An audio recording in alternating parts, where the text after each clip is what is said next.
Boa noite, companheiros da família Cell. Mais uma vez estamos juntos para estudarmos um pouco mais dos ensinamentos do nosso Mestre Jesus. Hoje vamos estudar, tendo como referência o capítulo 16 do Evangelho de Marcos, os itens 6 a 13, onde nós iremos falar de Maria de Magdala ou Maria de Madalena. E o nosso estudo hoje, nós vamos estar embasado em alguns livros, como Caminho, Verdade e Vida, de Chico Xavier, pelo Espírito Emmanuel,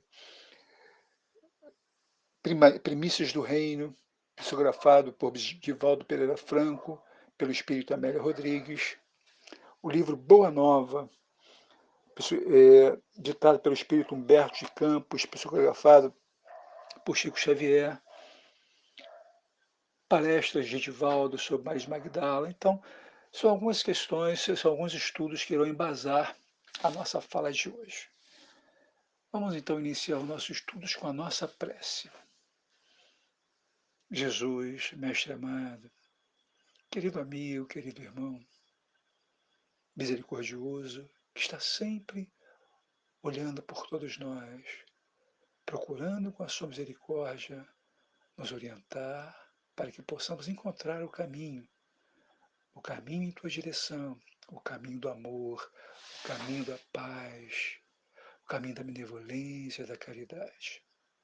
Querido Mestre, agradecemos muito essa atenção e te pedimos que, através dos bons espíritos, possa reforçar a nossa fé, a nossa coragem, a nossa paciência, a nossa resignação, para irmos em tua direção, para aprendermos a amar cada dia mais a nós mesmos e ao nosso próximo.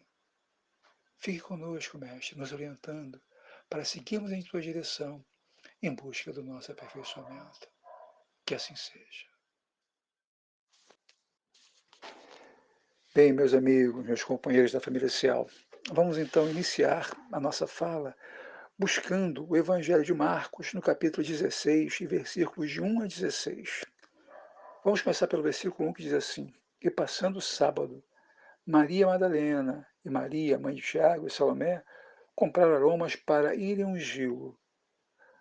Ou seja, ele foi crucificado na sexta-feira, no sábado estava se preparando para no domingo irem ungí-lo. No versículo 2, e no primeiro dia da semana foram ao sepulcro da manhã cedo, ao nascer do sol, e diziam umas às outras: que nos revolverá a pedra da porta do sepulcro? E olhando, viram que já a pedra estava revolvida, e era muito grande. E entrando no sepulcro, viram um jovem assentado à direita, vestido de uma roupa comprida, branca, e ficaram espantadas. Ele, porém, disse-lhes: Não vos assusteis, buscai a Jesus Nazareno, que foi crucificado, já ressuscitou. Não está aqui, eis aqui o lugar onde o puseram. Mas ide, e dizei a seus discípulos e a Pedro que ele vai adiante de vós para a Galiléia, ali o vereis, como ele vos disse. E saindo elas apressadamente, fugiram do sepulcro, porque estavam possuídas de temor e assombro, e nada diziam a ninguém porque temiam. E Jesus, tendo ressuscitado, na manhã do primeiro dia da semana, apareceu primeiramente a Maria Madalena, da qual tinha expulsado 7 demônios. E, partindo dela, anunciou àqueles que vinham ter estado com ele, os quais estavam tristes e chorando.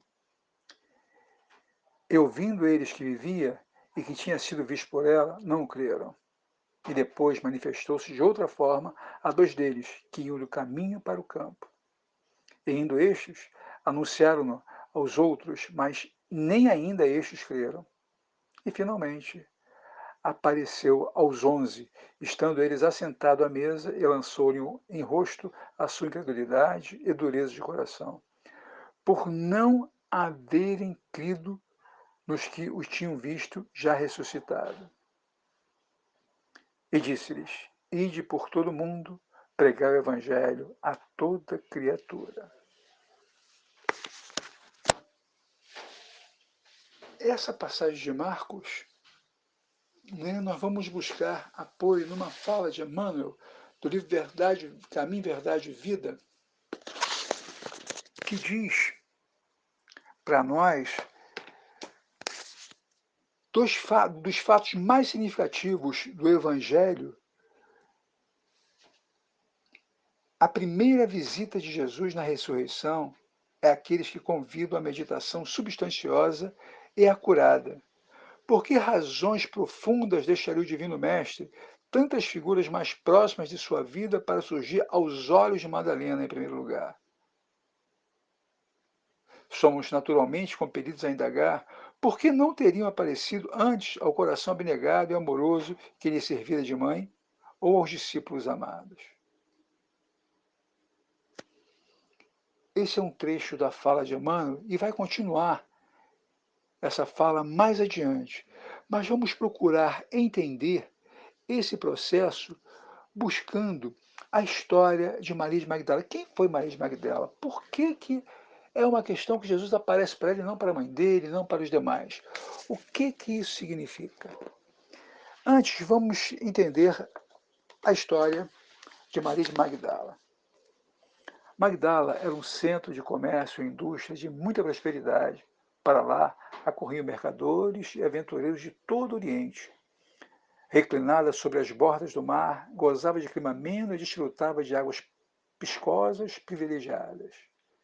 Estação de repouso, recebia viajantes ilustres e nobres, gregos, romanos, babilônios, fenícios, entre outros, que lhe disputavam as amenidades, conseguindo negócios rendosos e prazeres fáceis.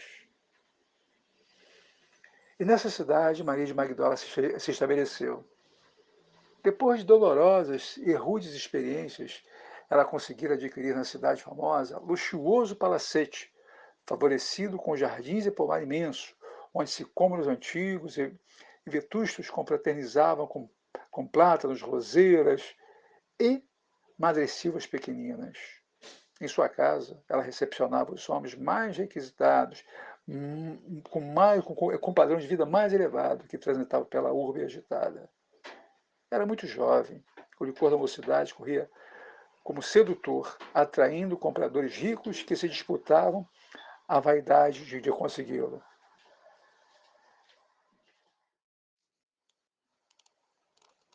Na imensa residência rica, cheia de preciosidades, sentia-se vazia, vulgar e atormentada. Tinha ânsia de paz no imenso calhau de abismo das paixões aniquiladoras e desejava o amor. Um estranho amor que a missionava secretamente sem que o encontrasse. O amor que conhecia era, em verdade, luxúria e de sabor. Acreditava no amor que fosse feito de paz e ternura, doação plena e tranquilizante.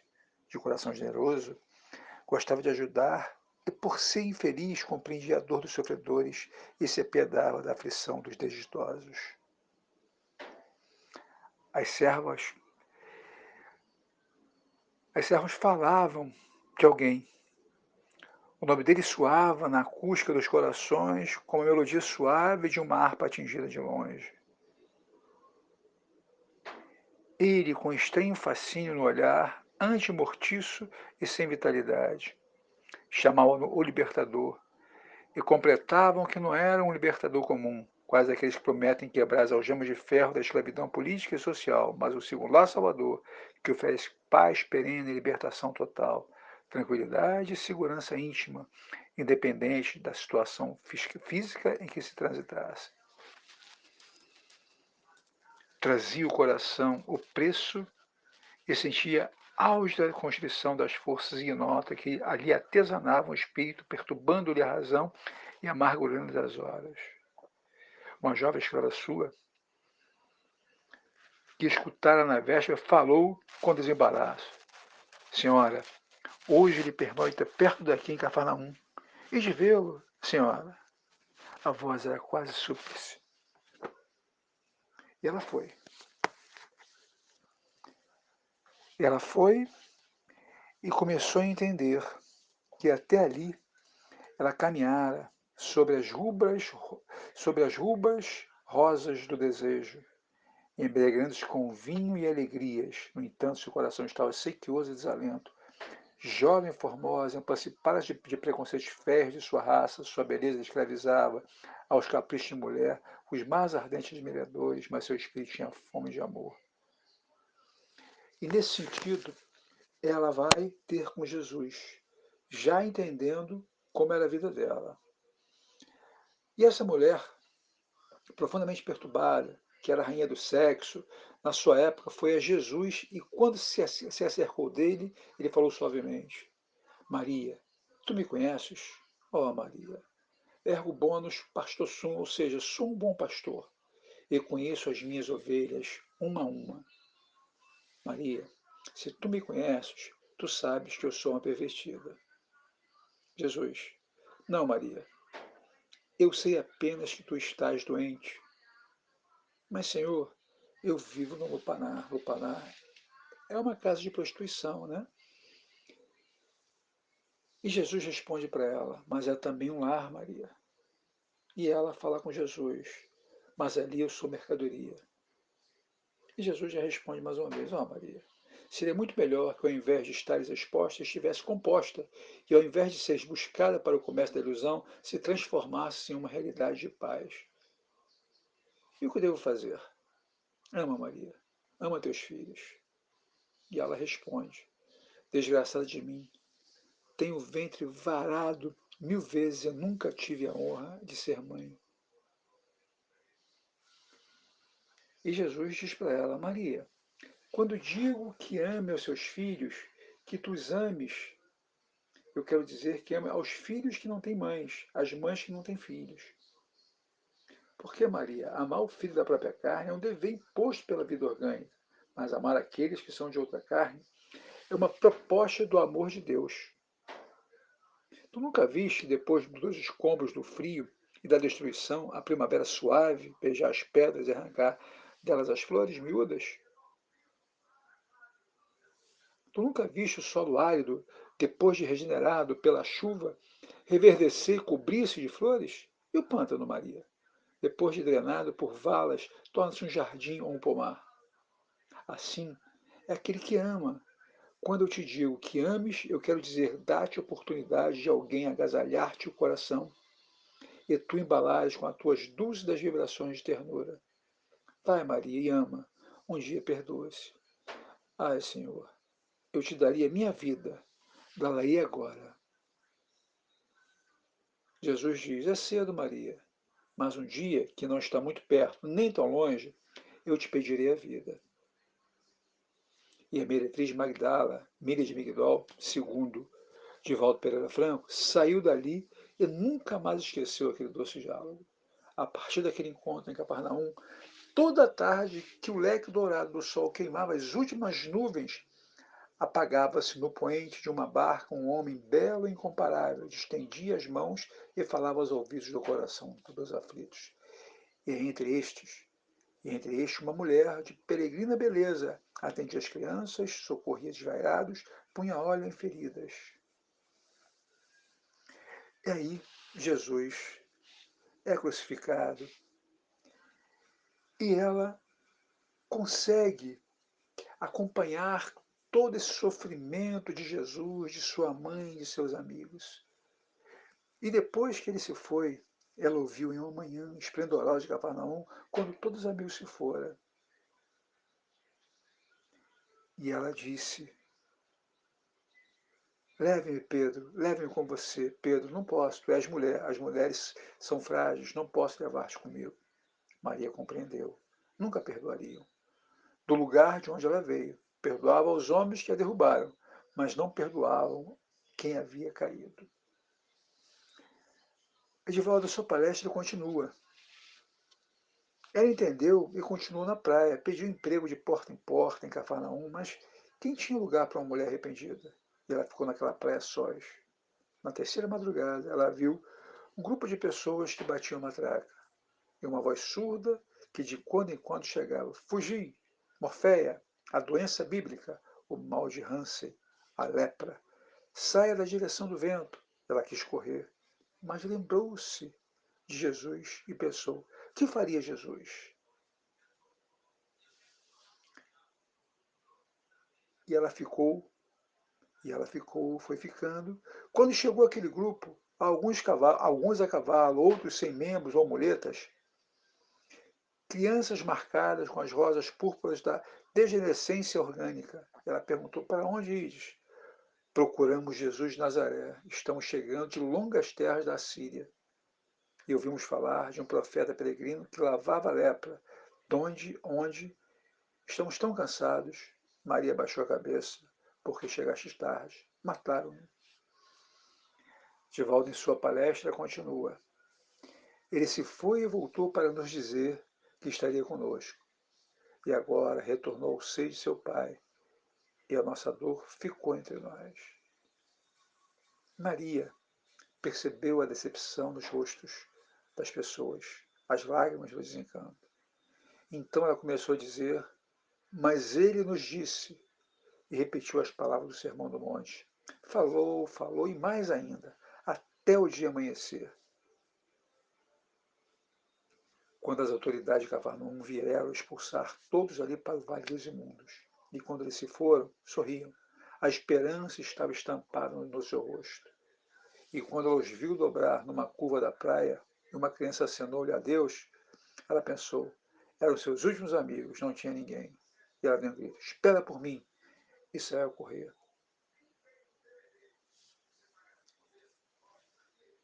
Essa é Maria de Magdala querendo se doar após a conversa com Jesus. E 2 semanas após, no Vale dos Imundos, em Jerusalém, chegava mais um grupo de atormentados de longe. Uma mulher de rara beleza, toda tarde, em cima de uma pequena plataforma natural de rocha. Aquela mulher de cabelos dourados, ela fala transfigurada de Jesus e começava o seu discurso. Vós, os leprosos. Um dia ela se banhava em uma cascata e, olhando o peito, notou uma despigmentação. Tentou limpá-la e não conseguiu. Raspar não conseguiu, não sentiu dor. Naquela tarde, abriu os braços e disse-lhes: nós, os leprosos. Maria se dedicou tanto aos leprosos que ela também fica doente, doente de lepra. E é nessa questão que o Divaldo chama a atenção da gente, a dedicação dela, é o carinho dela, a transformação dela após a conversa com Jesus. Né?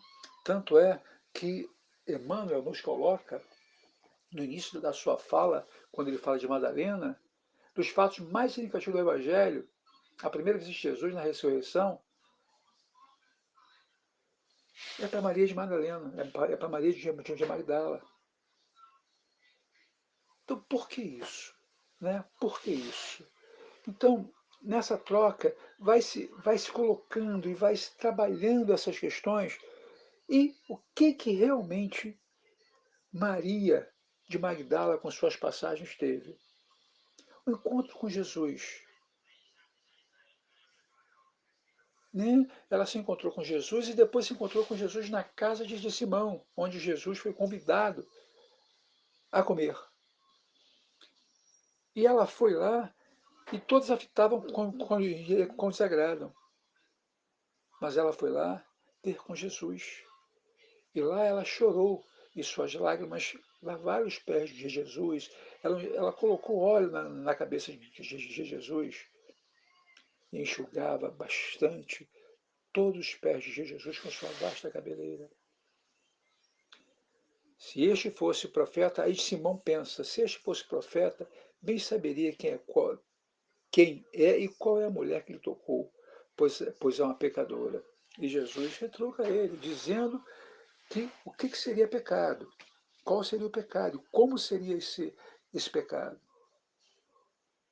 Então Jesus deixa claro que sabia quem era ela e que ele precisava entender qual era a diferença que existia com a transformação dela. E muitos não perceberam isso.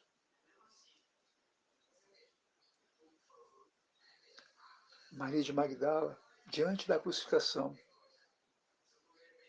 antes das lágrimas da mãe de Jesus, fizeram o legado de fraternidade universal, entregando a João e a esta aquela. Quando a cabeça de Jesus pendeu, desejou ela cingir-lhe outra vez os pés e osculá-los com a ternura, mas se sentiu imobilizada. Aí a mãe de Jesus fala: bom ânimo, filha, falou ternamente, as nossas dores estão com ele.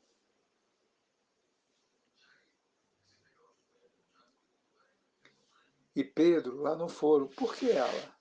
Eu creio. Mas é a questão de que realmente, quando é que se fala da ressurreição,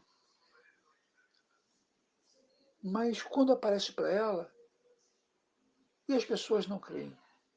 Nós não, nós não cremos nisso. Nós não estamos aceitando isso.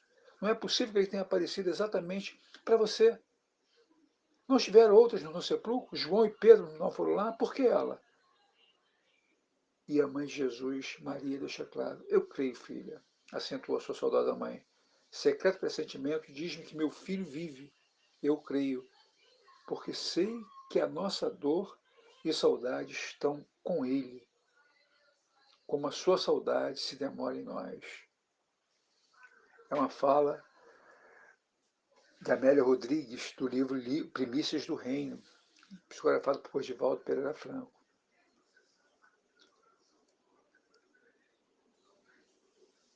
E Emmanuel vai dizer também o simbolismo do gesto de Jesus sobre a aparição para Madalena, para Maria de Magdala. Ninguém fez tanta violência a si mesma para seguir o Salvador como a inesquecível obsidiada de Magdala. Nem mesmo morta nas sensações que opera a paralisia da alma, entretanto bastou o encontro com Cristo para abandonar tudo e seguir os passos fiel até o fim, nos atos de negação de si própria e a firme resolução de tornar a cruz que lhe competia no calvário redentor de sua existência angustiosa. Isso é do livro Caminho, Verdade e Vida, de Emmanuel, psicografado por Chico Xavier.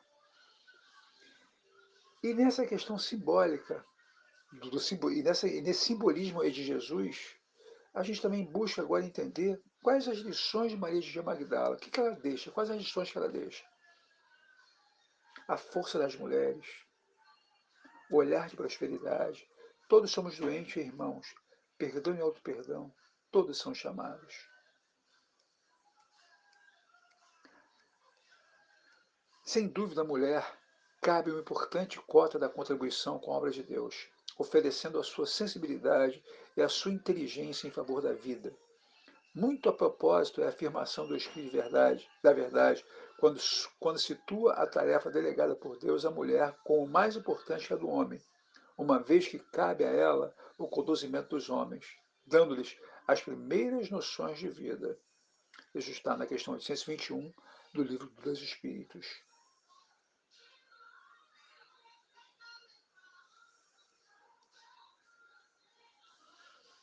E quanto à prosperidade, da conversa dela com Jesus, ela fala que vive no Paná. E Jesus diz que é um lar.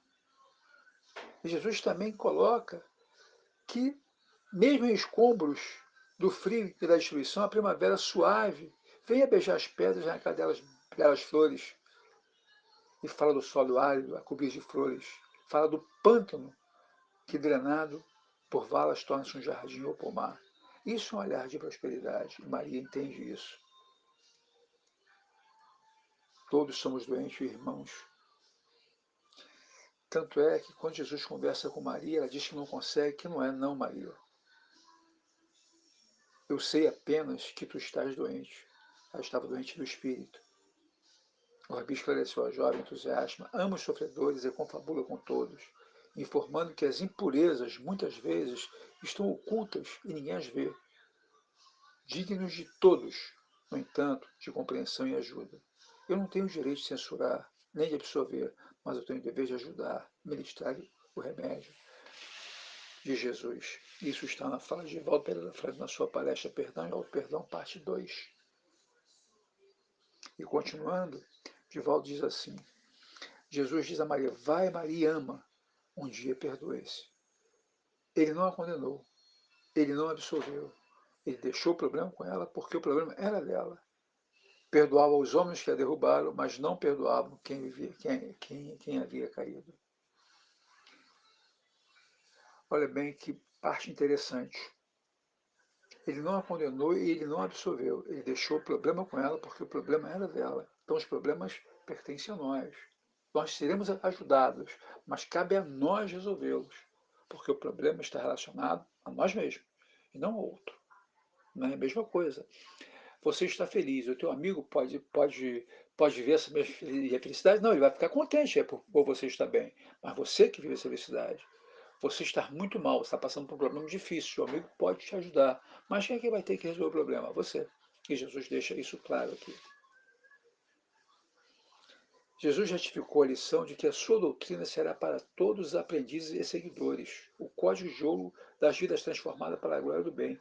E ninguém, como Maria de Magdala, houvera transformado a luz do Evangelho Redentor. Emmanuel coloca isso no livro Caminho, Verdade e Vida, deixa muito claro que esse simbolismo de Jesus, ele diz que é a doutrina para todos, isso é para aqueles que querem se transformar. Então, nesse momento, vamos parar e pensar. É importante que possamos entender esse processo.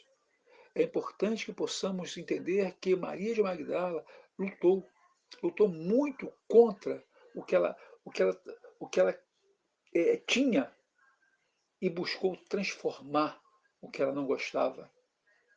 Então ela sentiu um vazio, então ela era contra isso, esse vazio que ela sentia, ela não fica satisfeita. Então ela vai buscar. E nessa busca ela se transforma, como diz Emmanuel. E essa transformação é o que Jesus coloca, é o que ele quer na sua doutrina, que as pessoas transformem o seu interior. É importante que a gente possa entender. E Divaldo, nesse sentido, conta uma história, para a gente poder encerrar, conta uma história muito interessante que vamos ver agora.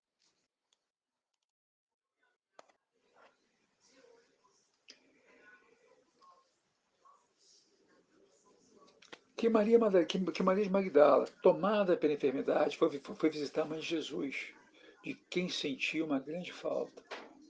Ela ouviu dizer que a senhora estava em Patmos com João, o discípulo amado. Ela resolveu ir, despediu-se dos amigos que ficaram chorando. Viaja durante a noite por causa do sol inclemente e repousava durante o dia à sombra de velhas figueiras da estrada. Crianças atiravam em migalhas. E ela jornadeou até que, exausta, tomou as portas de Éfeso. Em delírio de febre, alguém ouviu chamando o nome de João e Maria de Nazaré. João. Então foram as pessoas à casa do jovem e maduro João, e ele veio buscá-la. Carregou-a nos seus braços e levou-a à sua casa e a colocou sobre uma cama. A mãe de Jesus velou por ela 2 dias e 3 noites. E na terceira madrugada, ela exala o último suspiro e sentiu-se leve. Tinha a impressão de que o ar perfumado de Cafarnaum invadia as narinas da alma. Ela escutava um coral longínquo e mãos invisíveis que a dirigiam. Então, sentiu-se naquela praia, próxima à casa de Simão Barjonas, onde conversara com ele em uma noite inesquecível. Fazia 3 anos. Ali estava novamente. Olhou-se e estava jovem e exuberante, menos de 30 anos. Quando viu que entre as ondas uma claridade tornava-se agigantada, e à medida que a onda trazia luz, ela viu que era Jesus. Os braços, as chagas, nos pulsos, a testa marcada, ela correu na direção, atirou-se nos braços. Maria, mestre, Jesus, Maria, vem buscar-te conforme te disse. Eu te pedi o sacrifício, agora quero coroar-te de estrelas. A esmeretriz Magdala desmaiou nos braços de Jesus.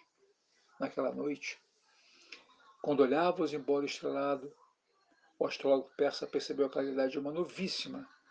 Não era uma estrela, era o rastro de luz de Maria de Magdala, adentrando pelo reino dos céus. A história de Walter Pereira Franco, na palestra Perdão e Auto-Perdão, parte 2. É importante que nós possamos entender esse simbolismo todo da aparição de Jesus para Maria de Magdala. Ele reforça que todos nós somos iguais, todos nós temos oportunidade. Basta que nós possamos realmente querer muito e buscar essa transformação. E Maria de Magdala queria muito. Após a conversa com ele, a transformação dela foi incrível, incrível. Ela se violentou bastante. A violência para com ela mesma foi muito grande, mas ela teve coragem, ela teve determinação, ela teve resignação para seguir as palavras do Mestre, para seguir as orientações do Mestre. Então, por isso, Jesus, por essa transformação dela, por essa vontade dela, por esse querer dela, essa transformação, com os ensinamentos que aprendeu com Jesus em tão pouco tempo que ela teve com ele, Jesus aparece para ela para deixar claro que o que ele pregava era para todos. Meus amigos, obrigado pela atenção dispensada até o momento, pelo carinho dado em ouvir. Que nosso Mestre Jesus possa abençoar a todos. Muita luz e paz. Vamos à nossa prece. Jesus, amigo e Mestre de todas as horas, que possamos, com a lição de hoje, entender que a nossa renovação íntima, o nosso processo de transformação, depende do nosso querer, depende da nossa vontade, depende do nosso envolvimento e do nosso compromisso.